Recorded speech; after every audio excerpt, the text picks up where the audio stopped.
Very good morning, prospective listeners.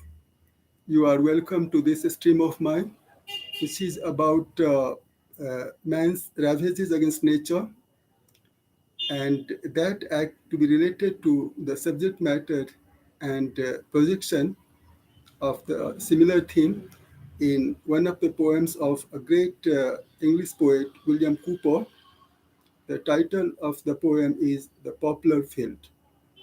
I intend to first read out the lines of this beautiful poem that has fascinated me and that has made me very, very satisfied going through its text.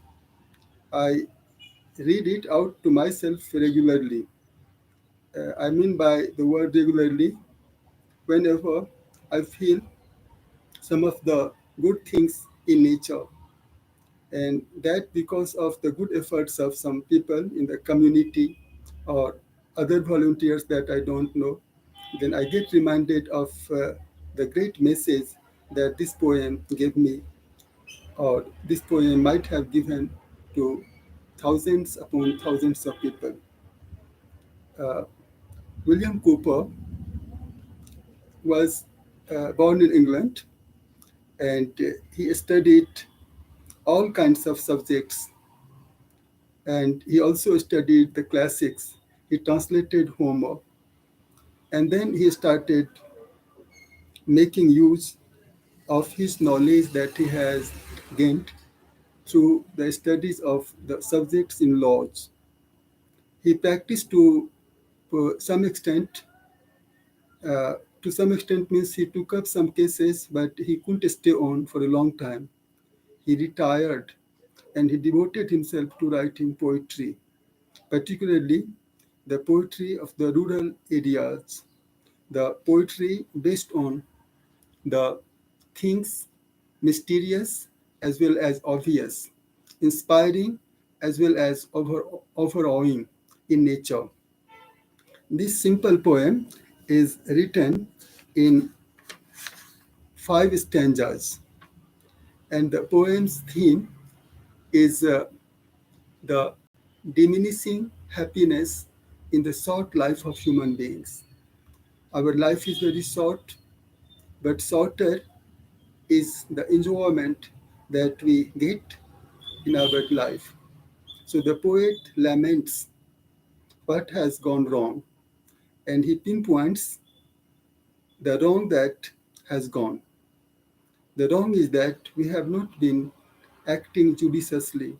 We have not been living symbiotically or in the feelings of symbioticness in our relation to nature. We have been thinking nature as dragon or as a power, mysterious power that prevents us from getting the joys that we want to have. In fact, our sense of the joys is very bad. It is misplaced. It is not nicely understood. Our means of joys or the sources of joys are also polluted. But the poet here appeals to all the people of the world that real pleasure lies in appreciation of what nature is naturally, what it is from the time immemorial, what it is from the time of its inception. And its inception uh, emanated from the wills of the Almighties, the gods, the goddesses, or the only God, the Supreme God. So, the main thrust of the poem is to come back to the right path, to have nature as, as our mother, common mother on the earth. And we should treat it with love, with affection, with a sense of eternal linkage, eternal bonds, eternal relationship. That way, our life, even though it is short, can be of quality, can be of great joy. And when it is time for us individually to leave this world, it is sure to be felt that satisfaction which we could get because of our love of nature, because of our soft, good behavior, sane behavior towards nature. And these days, we have print media, we have electronic media. Everywhere, people have seminars in the five-star hotels, in places, and they spend millions and millions of dollars or rupees or other currencies we can talk in terms of on organizing these seminars, these get-togethers, these symposia to spread the message that we should control deforestation, we should control pollution of all kinds. But my experience shows that as much as we do for this message is spread, or the spread of this message that we should behave and we should keep our ecology balanced, the more harms are caused to our ecology. So the lectures, the speeches, the canvassings, all these seem to be going waste. They are done only for the purpose of showing that they are busy doing something. But the fact is that things are not coming onto the real plane. And we are now more polluted. We are now more deforested. Now we are more crushed with the burden of pollution of different kinds, mainly the noise pollution, the soil pollution, the air pollution. And I think at the root of all these kinds of physical pollution, there is mental pollution, human pollution. And I remember one of the great essays written on the use and misuse of science, that how scientists have a double responsibility. They should discover, invent things for the welfare of the entire mankind, but they should also have another responsibility to to maintain, to go through, to execute, and that is this, that you make your discoveries, inventions in such a way that they are not misused, they are not abused. Otherwise, the harm will be more and the advantage will be very little. We have seen that how science has grown from strength to strength. It was in its infancy in the 17th century. People were not any sure about the potential of science that was to grow. People were rather skeptic.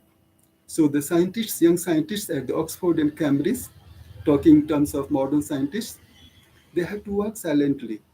They were afraid of being seen, or they're afraid of being caught and persecuted, because most of the people believed not in the ideas that have been scientific, but outdated ideas or fossilized ideas, that things would happen by themselves and man's fate would decide everything for him. So these early scientists of our world, they were brave people, bravest of the braves. They risked their lives and went silently, uh, discovering, studying, researching, inventing. So Charles Darwin's that great book, The Origin of Species, that gave a fillip to all the efforts that had started being taken in the direction of science and technology. That's fine.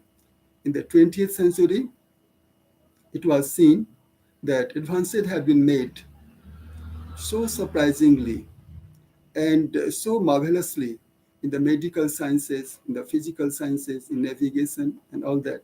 But in the same 20th century, we also saw, we didn't see, but our seniors, our previous generation people, they saw the ravages of the two world wars, the First World War, the Second World War, and how much misuse of science got, rather, how much abuse of science got through those two wars. The technologies, particularly the technologies, you can say, used in the manufacture of lethal weapons, those technologies became ugly technologies in the eyes of the people, particularly the pacifists, the people who always wanted to have prosperity and peace through hard work, through cooperation, through international brotherhood. And these people's hopes got dashed by the people in politics, people in power, having gone through the height of arrogance and yet not satisfied, still trying to be more and more arrogant, to show others down, to look down upon others, and to prove their superiority in power and wealth. So the result was so very harrowing, so very horrifying for everybody to see. Now, in the 21st century, also, we don't see many good signs coming up. The efforts are on at the world level. People talk about uh, the problems, the issues of global warming, and so many other related things. But in reality, results are not coming up as many as they should come up, or in quality also as qualitative as they should be. So we see that every other day, problems are getting piled up. Pollution is one of the menaces.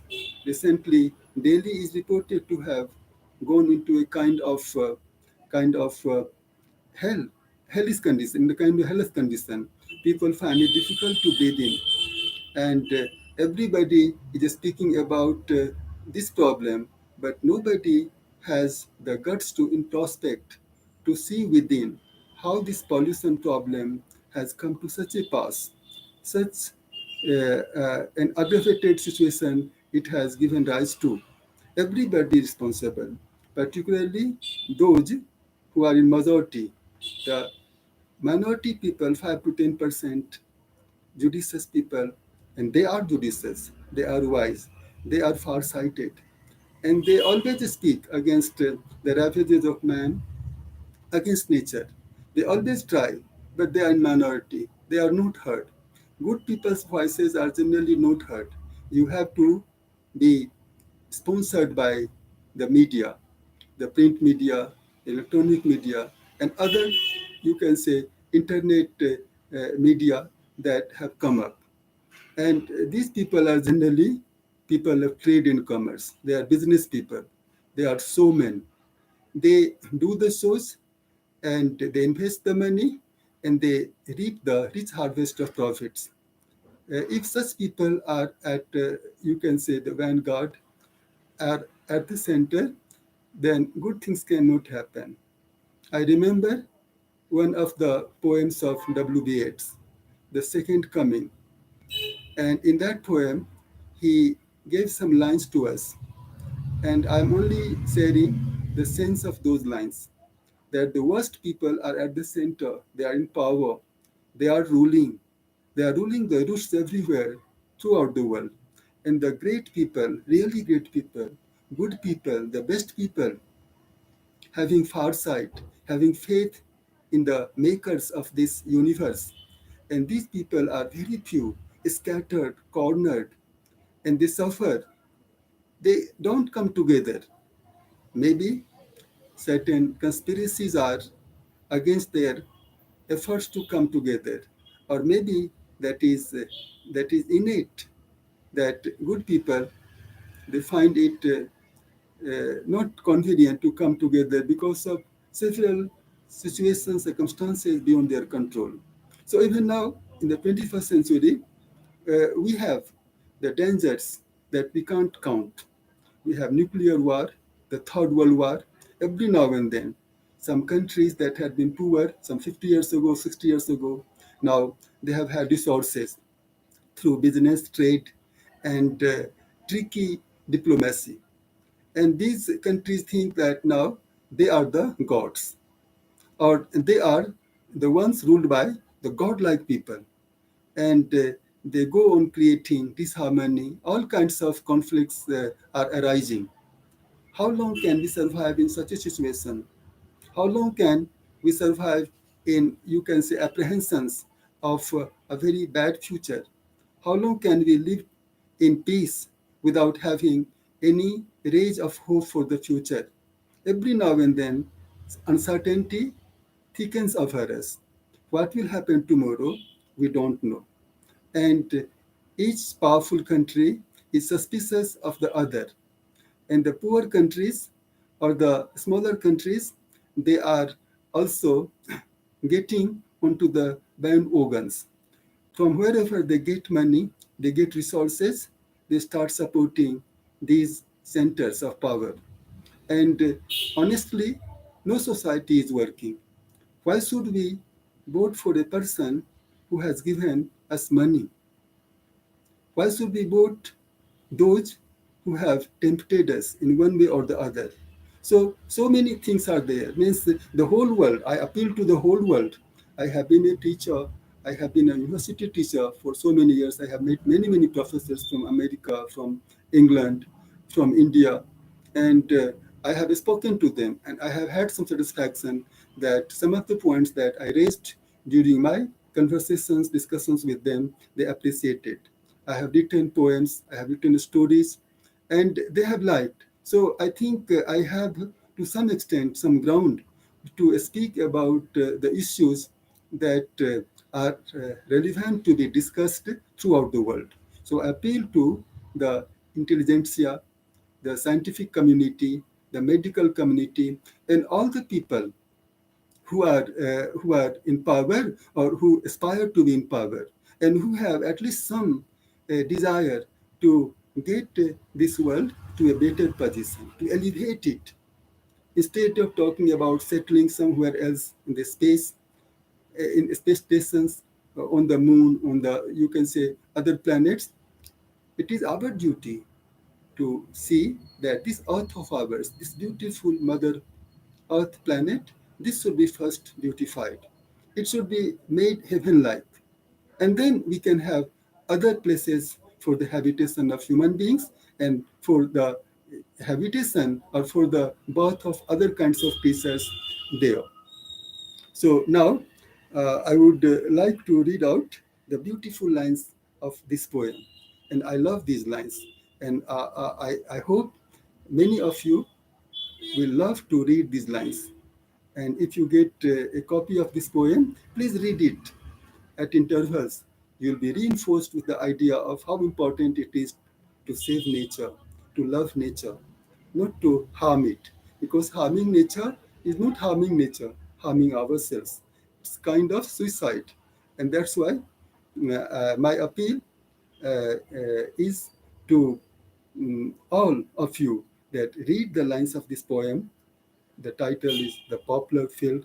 And once again, I mention the name of the poet, William Cowper. The poplars are filled, farewell to the shade, and the whispering sound of the cool colonnade. The winds play no longer and sing in the leaves, nor ooze on his bosom their image receives.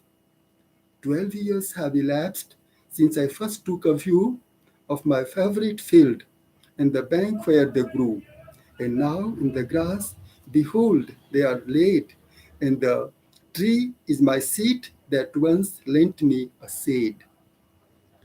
The blackbird has fled to another retreat, where the hedges afford him a screen from the heat, and the scene where his melody charmed me before resounds with his sweet flowing ditty no more.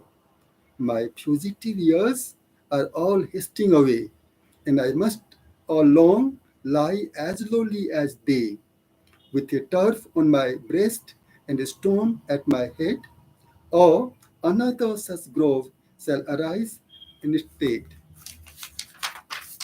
The last stanza, which I think takes the entire weight of the poem, means each stanza The poem has 5 stanzas, and each stanza is so beautifully written. The words and images are so cleverly, so artistically selected. So now I read out the lines of the last stanza. "'Tis a sight to engage me, if anything can, to muse on the perishing pleasures of man. Short-lived as we are, our enjoyments, I see, have a still shorter date and die sooner than we." So, this poem is clear in its view that so many wrong things have been done by us. The Poplar Field is one of the examples of the units of nature which stands destroyed. The heavenly place or the heaven-like place that it was is no more like that. It has lost its glory. And now birds don't come because trees are not there. We have the arboreal environment, and arboreal environment is very important element of ecology. So we have tiny creatures. We have a tree is a house of hundreds of creatures, hundreds of living things. And birds, the most important, they make their nest there. They spend their time there in their nests when conditions in the general air are not all right. So everything, deforestation, because we need furniture. We need all kinds of furniture for our morning tea, for our afternoon coffee, for our bedroom. Means we don't have any limit to our passions and materialistic passions. The rich people think if they have money, they can spend their money, and they can do anything. And the governments in all parts of the world, they take the supports of these business people, commercial people. They take donations from them. And therefore, when they come to power, they patronize these unscrupulous business people, traders, commercial people, and they don't take any action against them. While they go on cheating people, ravaging nature through their men hired on, you can say, on wages, higher wages given to them. So, in the last stanza of the poem, how beautifully the poet says, I think it's the pain that is expressed. And pain not only of the poet, it is said poets are unacknowledged legislators. They make laws, moral laws, spiritual laws. And the poet is a representative of millions and millions of people. Out of a million people, even if you have one true poet, you are lucky.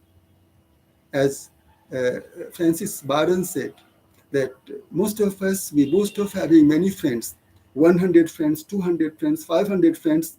But Barron says that even if you have one true friend, you are lucky. How many people out of billions of people in this world have at least one friend, true friend? We don't have friends. We have shadows, shams of friends, pretenders, and we take them as friends. A true friend, if you have one, you are lucky enough. Because very, very few people have true friends. True friends, not that they stay with you, they support you in all the things that you do. A true friend is the one who tells you that you are not good when you are wrong. A true friend is the one who is on your guard, who warns you, who criticizes you, and who cleans you, who consoles you. He is so many things in one. He is like the parents. He's like a guide. He's like a doctor. He's like an engineer. So our friendship is false friendship. Give based on give and take. You have friends because you give to them, and you remain their friends because they give you back. If you are not in a position to give something to your friend, and if he is not true, if he is true, then you are lucky. And he is a rare man, rare human being. But if he's not true, then he will wait for 5, 6 exchanges. Exchanges only one way. Means he would be expecting things from you, but you have not given, you have not returned anything, and then they stop. One day, They give you a ride in their new car. Why? Because they want to show to you that they have a car you don't have, or he has a car you don't have. 3, 4 days maybe, but on the fifth day, he will avoid you. He won't even look at you. This is the way the world goes. So, good people, conscientious people, the people who consider the whole world as their family and who believe in the power you call God or whatever nature, there is power. Man is not all powerful. Otherwise, great scientists, great doctors who have done so much for this world, they could have stayed on. They could have avoided their death. They could have uh, won over the conditions that bring misery. And they could have become immortal. No. Man's power is delegated power. And therefore, we must have faith in some power, universal power.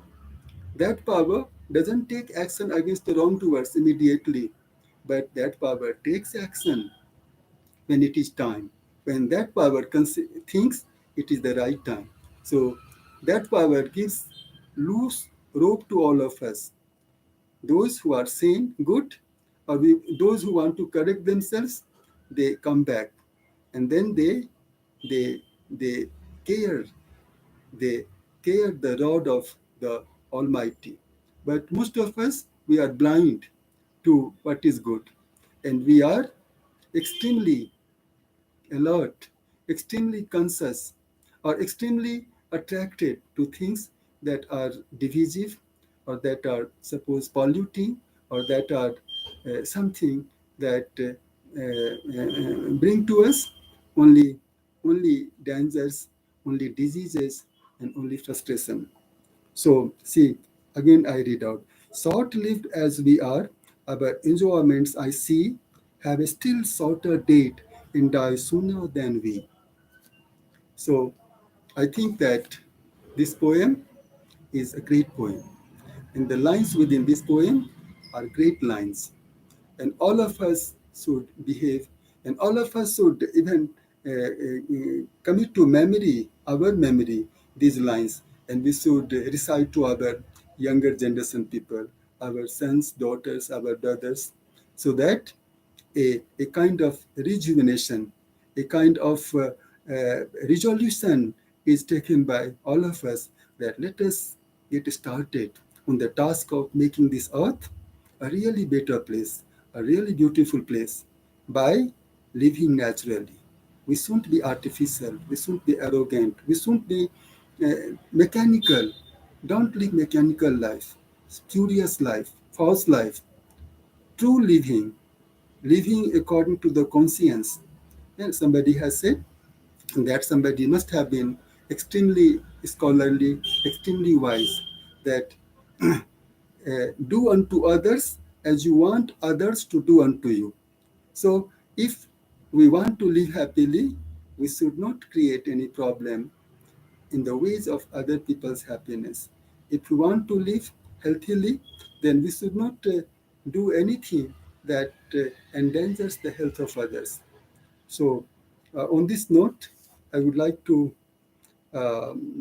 conclude that let us come together and let us work as much as we can, and let us make use of our foresight, and let us have a better world for ourselves as long as we live, and for those who are to come, not only for 100 years, but thousands upon thousands of years.